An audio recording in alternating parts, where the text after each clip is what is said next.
There was a time in my life when I thought it was over. Everything I built, gone. The woman I trusted. Left, the money, vanished, the so-called friends.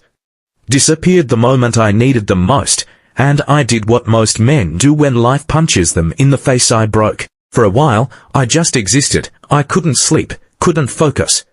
I kept replaying every mistake, every loss, like a film loop in my head. But here's the truth no one tells you. That kind of pain is a gift. If you survive it, and I did more than survive.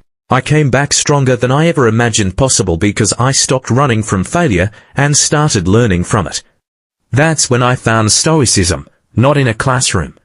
Not in some neat little book summary. I found it in the ashes of who I used to be. Marcus Aurelius once said, "The impediment to action advances action. What stands in the way becomes the way." I used to see failure as the end. Now, I see it as a beginning. I realized I wasn't supposed to avoid pain, I was supposed to master it. Not by pretending it didn't hurt but by refusing to let it define me. I remember staring at the ceiling one night, broke and alone, thinking, this can't be it.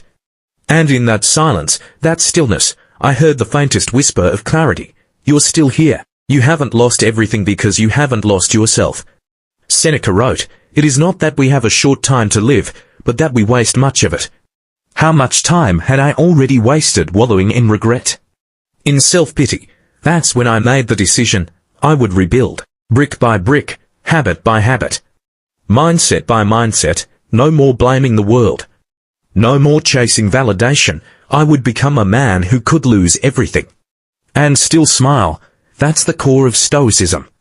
Not detachment, not numbness. Resilience. You want to be unbreakable. Then you have to break and get back up, again, and again, and again. Because no woman, no betrayal, no financial collapse can touch a man who's trained his mind. You don't react, you respond.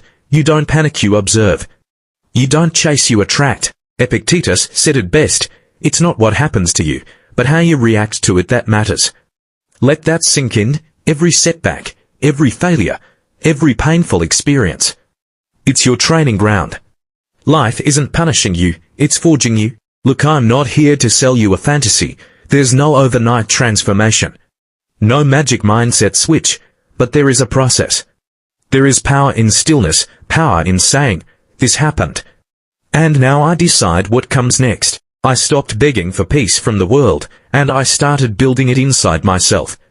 Day by day, I journaled my pain, I meditated on my mistakes. I rewired my thinking not to avoid emotion, but to